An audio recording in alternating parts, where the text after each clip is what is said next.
left, mentioned that they're undefeated, kind of. They have a pair of draws. The second card hoarder team, Tenjum-Baugh-Walker. On the right, we have DeCandio-Stevens and the Grace, but we'll be starting with the middle matchup. Gift Storm versus Eldrazi-Tron. And this is why Modern, I think, just keeps being great. Neither of these were decks 1 year ago at all. Right. For my money, I could do without Eldrazi in any capacity in Modern, but, you know, some people really like this stuff. It's a black-green aggro up on the standard table. 4-color control versus Sultai Delver. That's going to be a drawn-out match between Walker and Grace. But we'll start here with Modern. Jacob starts on Serum Visions. And it does look like, you look at Todd Stevens' hand, see the 3 cards he shuffled to the front. It's got a power plant, a tower, and a mine. So that's good. Those are some nice ones. Tower go. And then joined, of course, by Matter Reshaper. You can do a turn 3 Matter Reshaper off Natural Tron, you know. That's pretty good. If Baugh has a turn 2 Barrel or Electromancer, he can threaten a turn 3 kill. Right, and this is the issue, right, is that these Storm decks that play Electromancers and Barrels, they're very weak to unlike a lot of Storm decks, they're kind of weak to a kill spell, but if you don't kill their Electromancers, this deck is very unfair. In my experience, Eldrazi-Tron always has Dismember here. Stevens without it, though. You got to be concerned on Todd's side if your opponent's playing this kind of effect and you can't kill it. It does take some specific things for Baugh to actually win on this turn. Well, the dangerous part is that, say Baugh says Electromancer go, I'm not sure that Stevens has a play on the next turn. And if he gets to have 2 of those in play, he's certainly winning. If Baugh has 2 rituals, a land, and a Gifts Ungiven, the game's over. Okay, let's see if he does it. So a new take here on Storm. Much more ritual heavy.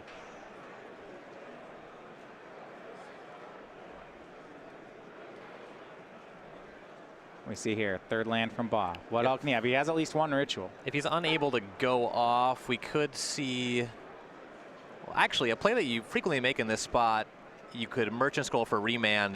Baugh does not have the main deck Remand. So we won't be able to do anything like leave that up to deal with the potential Thought-Knot Seer on this turn. So it's just a land and a pass from Baugh. This goes back over to Todd Stevens. He draws his 3rd Tron piece, and now he has a lot of interaction. He's going to play Thought-Knot Seer and actually drew Dismember for the turn. And the fact that Thought-Knot Seer exiles is pretty strong. The best thing that Storm can usually do in these kind of spots against a discard spell is just cast Gifts Ungiven in response, set up a Past in Flames, but Stevens just puts the Past in Flames in your hand and then exiles it with the Thought-Knot Seer. Right. Well, if he only wants to Thought-Knot for 2 cards, and this is a big play. So because Jacob didn't, look at how the time on this fetch land worked. Jacob did it. If you want to make that Gifts in response to Thought-Knot play, Todd just blew him out. Yeah. Dismember here means that he won't be able to cast any 4-mana spell here. Only 2 lands on the battlefield currently. And if he'd main phase cracked that fetch land, he'd have an extra mana source to work with. If you're Baugh, you're probably reasoning that if Stevens has Dismember, he casts it on turn 2 there. Yeah, I mean, he would have had to top deck it, which Todd did. And you know, that's going to happen sometimes. Echoing Truth in Baugh's hand. Looks like Merchant Scroll, Echoing Truth, 2 Pyretic Rituals, and Sleight of Hand. So, the barrel is dismembered. Todd says, okay, you can get your land now. But then the Thought-Knot Seer trigger will resolve too. Big win here for Todd Stevens. And once your opponent starts taxing your hand, you start to get into a situation where it's much harder to go for the Grape Shot kill. You start looking at needing to go for Empty the Warrens. Echoing Truth, Sleight of Hand. It was actually, yeah, Gifts Ungiven, Merchant Scroll, Pyretic Ritual. So that fetch land misstep by Baugh, very punishing right now. Did not get to cast his Gifts Ungiven. I'd be very surprised if Stevens took anything other than Gifts here. Seems great. The Merchant Scroll can, of course, find another Gifts Ungiven, but that's going to take a lot of time and mana.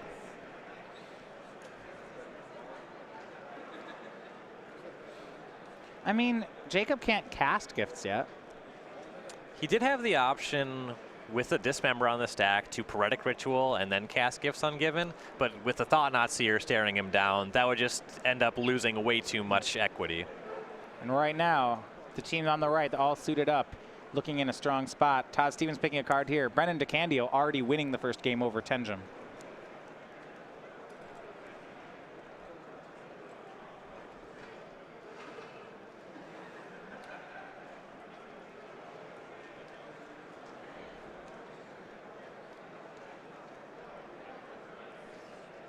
And yeah, Gifts Ungiven is the selection for Todd Stevens.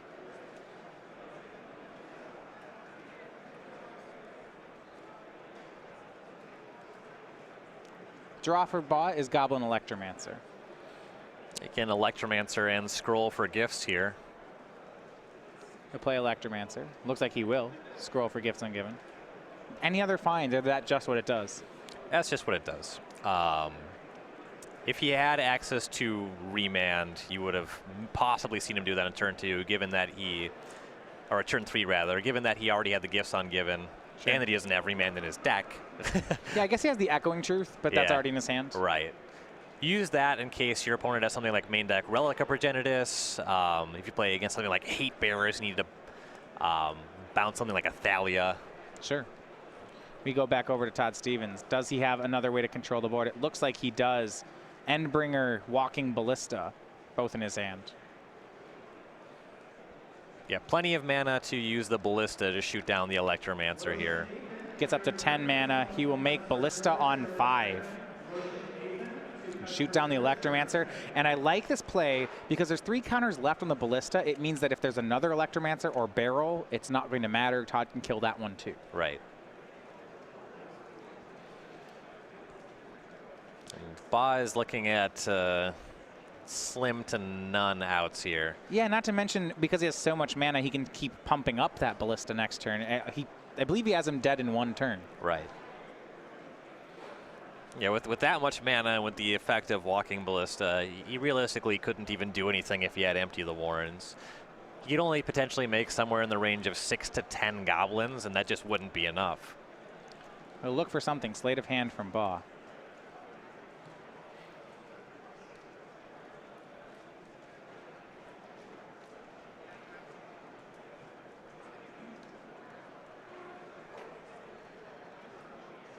Basically just checking Stevens to see if he sees that he has lethal. Baugh does have the Echoing Truth in hand yet. Okay, so he can try to maybe Echoing Truth the Ballista. I guess he's not dead then, just as it stands. Mm-hmm.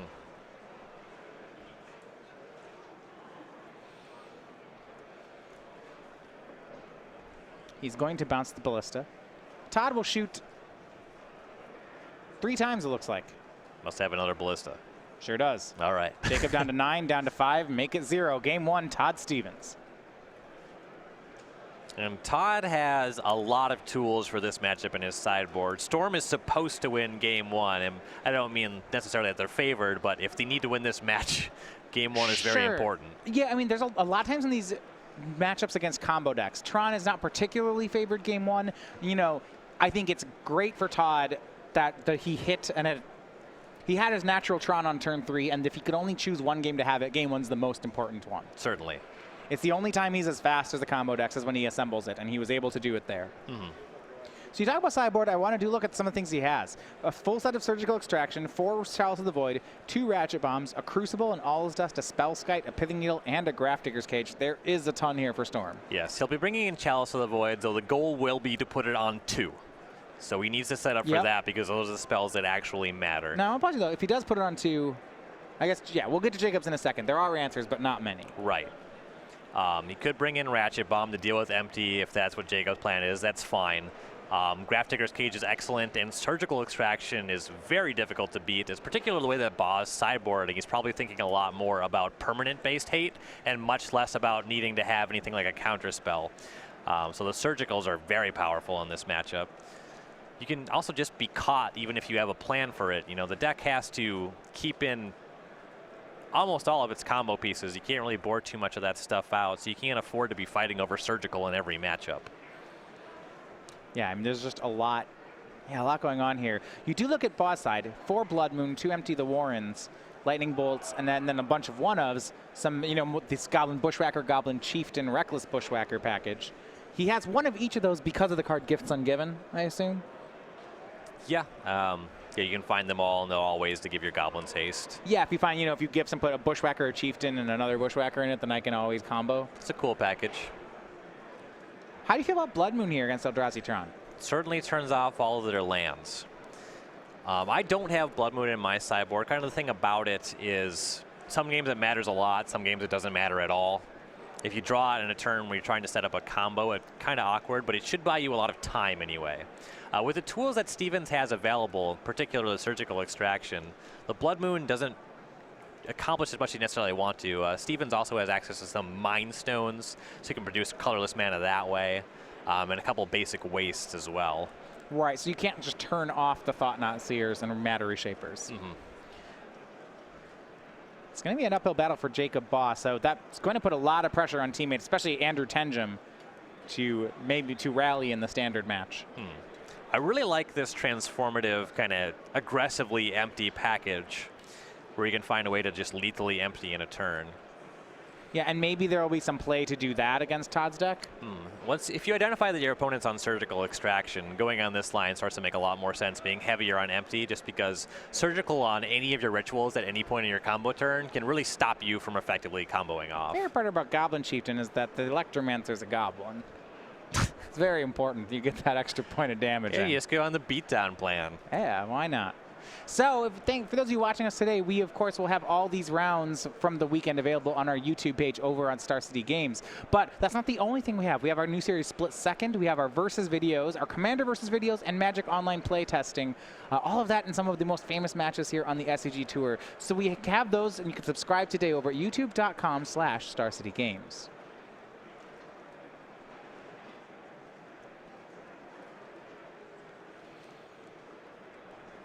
I really want to see a Goblin Chieftain here. Well, I mean, and I think you might get that as well. And my guess would be, as you want to board up against this deck, that may be the plan that he's supposed to be doing. The heavier on discard your opponent is, the more you start to favor the empty plan. Yeah, I mean, generally what's happened is that you're playing a Storm deck historically, the reason you go board into Empty the Warrens in a lot of your matchups is that against a lot of different forms of disruption, it can be better. Maybe they're trying to get your graveyard, or they're trying to make you discard your hand. Or counter spells as well. Or counter spells. If you dump your hand on the second turn of the game, just turn 2, Ritual, Metamorphose, Ritual, empty, make 8 guys go. Yep. Sometimes that's enough to beat a lot of opponents. So it's certainly something we could see him try. Now, for Todd Stevens, he has been carrying the team this weekend, has not lost yet in Modern, the 30-year-old from Denton, Texas. Last year, he made his first Players' Championship, was his year-long goal, and a lot of that was on the back of these kind of big mana or prison-style strategies in Modern. He's cast a lot of Chalice of the Void in his time. Yeah, helped to innovate Bant Eldrazi, Red-White Prison, and then now Eldrazi Tron. Fun piece of trivia, the button-up and tie clip that Brendan DeCandio and the Tenjum-Baugh-Walker are currently wearing were provided by Todd Stevens. Well, he has 3. If your other 2 clips are dirty. You got to have a backup, and a backup for your backup. You can never be too prepared.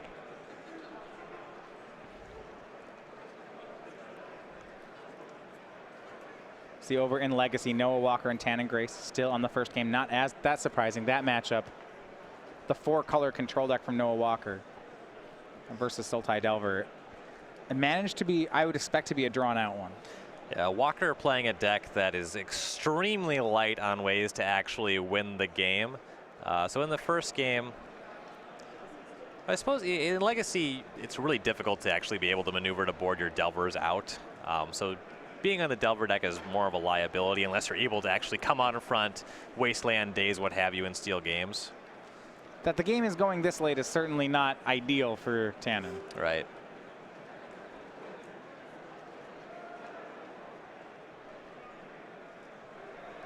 And players looking at some opening hands for our Modern match here. Yeah, Baugh will be on the play on account of having lost game 1.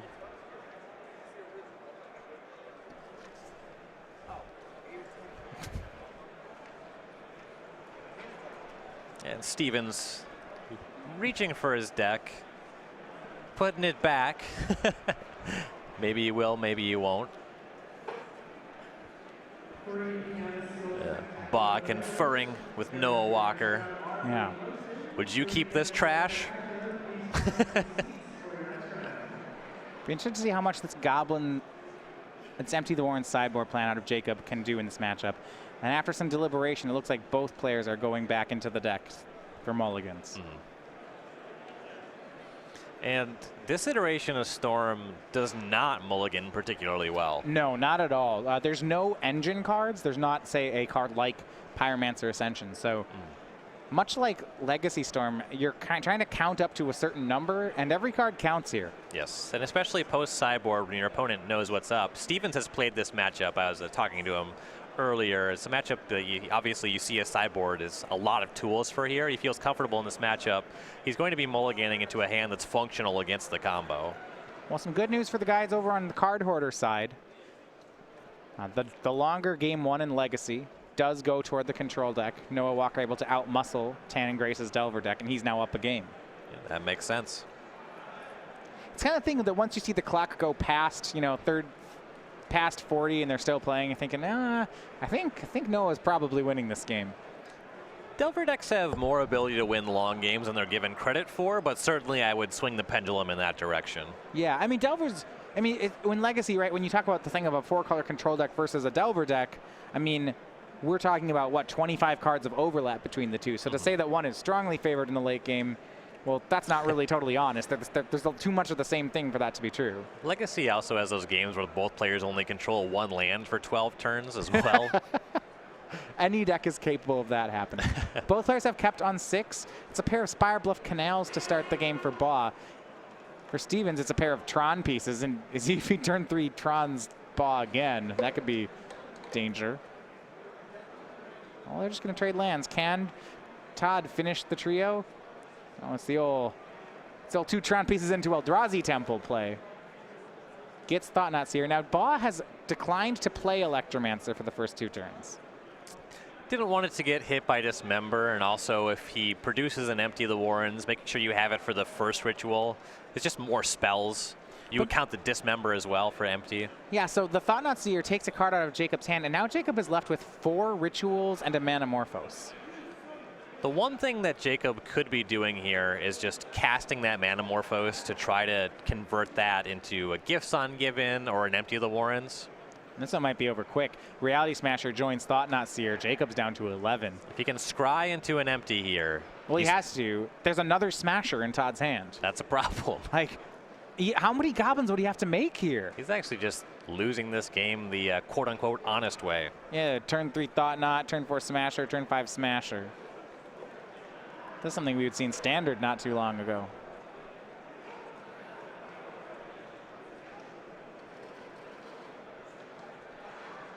The thing I like about the Eldrazi Tron deck, sometimes finesse is overrated.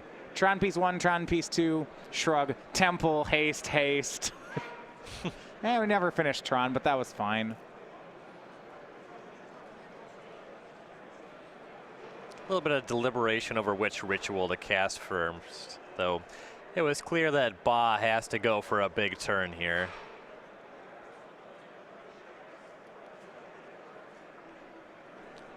Another Manamorphose off of Manamorphose. Draws here. Looks like a sleight of hand. There's a lot.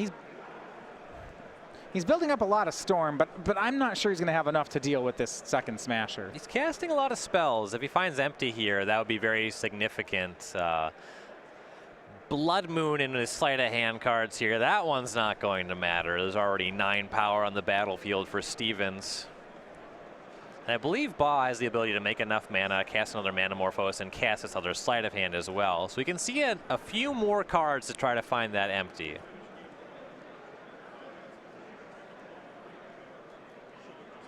He has more rituals. 3 desperate rituals, and this is a desperate time indeed.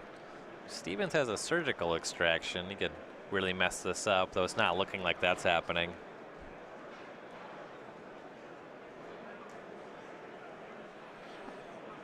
So step 3 red mana here. We have a lot of, see, we're gonna get out the storm counter.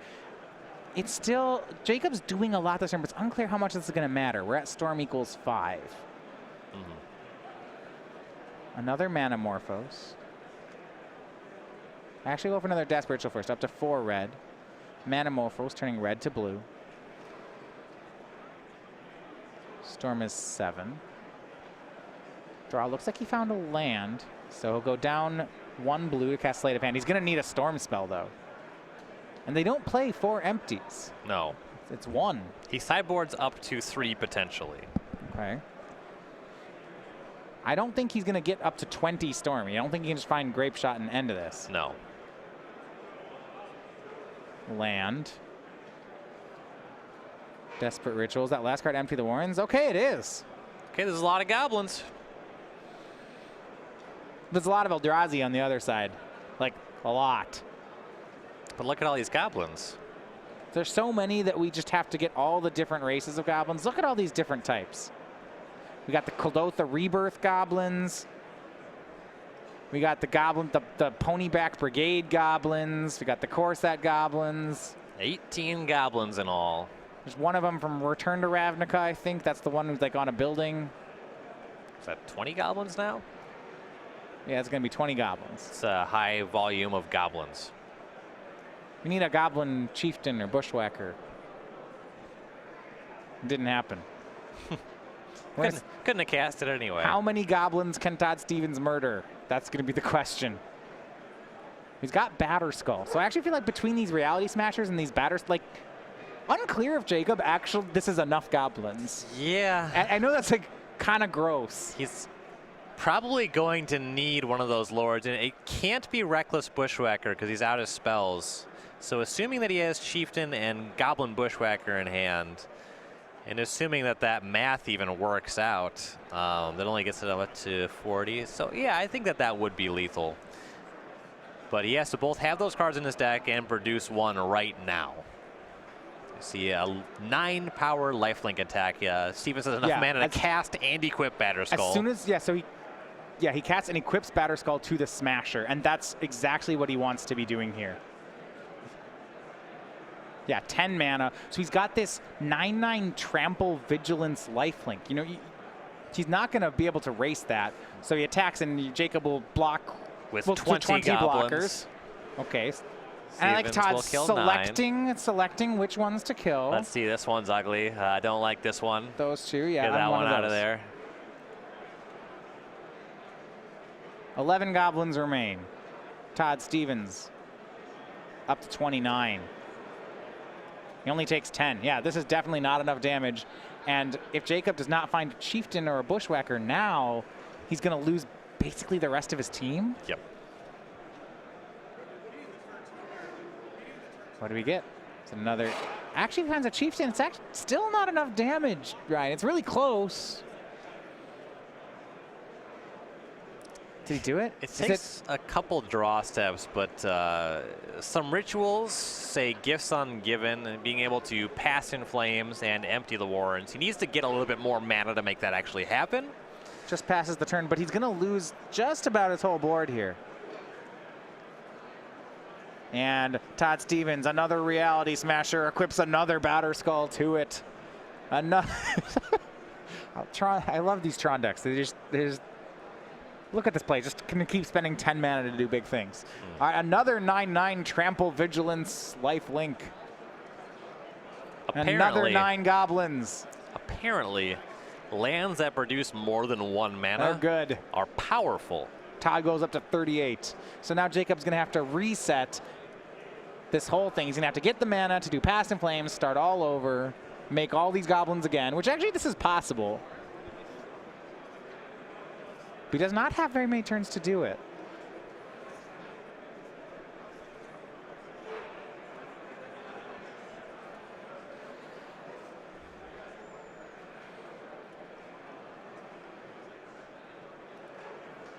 Looks like he might find a Vandal Blast here. It gets rid of the Batterskull. Hooray! No, actually, Ryan, There's this tower. Is that a land? I was gonna say Todd had 1 mana up, but no, he has 3. Is that a land that produces more than 1 mana when you tap it? Even more than 2. It taps for 3. So it's like there's some good lands in history have tapped for 3 mana. Basically just 1. Just Workshop. Sometimes Cradle and Academy tap for 3. That's true. Nothing yet for Baugh. Does not have. I guess he has some number of turns here. The trample threats are gone. I suppose Lotus Veil kind of sucks. So there's that. Seagate Wreckage is what Todd Stevens will get. Does not play Sanctum of Ugin. No need. It's not really casting that many spells. I suppose the Walking Ballista changed the equation a little bit, where you might want to include that in the deck. Mind Stone, Seagate Wreckage taps to draw a card. Ratchet Bomb, that is great. If you were thinking about winning with those Empty the Warrens kills, I don't know that you can do it through this Ratchet Bomb. Or he'll just get rid of the blockers. Uses it to kill 1 goblin. He's going to equip the Batter Skull and swing in for 8. Yeah, Stevens has so much life that he can totally frivolously just toss that Ratchet Bomb around. Doesn't find nothing. Goes up to 42. Jacob down to 3. This is the last shot for Baugh. Barrel will start the turn. Maybe, does he have a chance here? Is this, I guess he'd need to get a real big combo turn. If he has a Ritual, Manamorphose into Past in Flames. I believe he has 1 Manamorphose yet in his deck. He's cast 3, I want to say. But if he can do that, he needs to Past in Flames with 1 mana up. Yes. To start the chain all over again. But his graveyard is actually very good right now. Even 1 Ritual gives him access to Past in Flames with 1 mana floating. And now some extra pressure on Jacob Baugh. And Brennan DeCandio in 3 defeats Andrew Tenjum in the green-black mirror. So now if Jacob can't pull this game out, that's going to be the round. And this last card was not Past in Flames. It was just another empty. Well, it gives him a lot of time, a lot of chump blockers, actually. Certainly. Maybe he's fine for the time being. He's dead to a Walking Ballista at any point from here. Yep. See, Todd goes ahead and cracks the Mind Stone. Plays Chalice of the Void. Looks like, 2, I think is what he wants to pick. Yeah, it'll be 2. He taps Seagate Wreckage. All right, Todd goes to 50. Jacob loses a goblin. So Baugh's sideboard contains Shattering Spree, Vandal Blast, and Wipe Away, and that's what he's looking at ways to deal with this Chalice. So first he has to get that. Then he's got to actually put together a really big combo turn. Just having Past in Flames, his graveyard is full enough to take care of that. So we can do it from 50 is not a. And sometimes in Storm decks, there's actually a number at which they start getting out of range of your deck, but 50's not it. Well, he can't Grape Shot, but he has both Empty the Warrens, and on his combo turn, he'd be able to cast both, and they'd be something in the order of 30 goblins each. So okay, then 60. So it's more like 200 at which you can't win anymore. Well, 200 life. Attack with the goblins a few times. Uh-oh. Surgical Extraction on Empty the Warrens from Todd. All right, we're dead. Okay. Can you Grape Shot up to 50?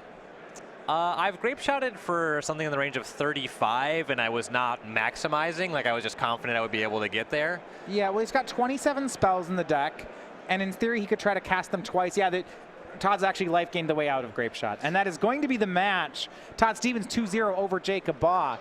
Todd continuing his run today in the middle seat, showing being strong here. He'll get the win for his teammates. Yeah, Eldrazi looking mighty good here. One thing for Baugh, when you have that many rituals already in your graveyard, that makes going for the Grape Shot kill a lot more tenuous.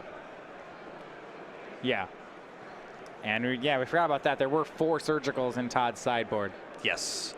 Surgical Extraction of the possible hate options available in Modern is one of the most powerful. Yeah, it's so hard to play around. It's 0 mana.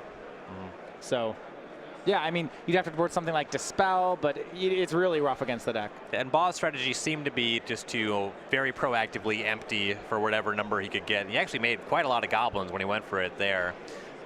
But it wasn't enough. Certainly Batterskull made it impossible for that race to be effective. All right, so that card hoarder team falls out of the undefeated bracket and maybe out of day 2. We'll see how they do in the last round and how things shake up. That's going to be it for round number 8, but we do have one more round remaining. We're going to look at some teams trying to make that cut into day 2. Only 20 or so teams are going to make it. In the meantime, over in the sideboard, we have the team of Patrick Sullivan. We saw them round 1. He's burning things up in Legacy. He's got his old school team. He's over with Nick Miller. We'll go there and then join us as we finish the day with round number 9.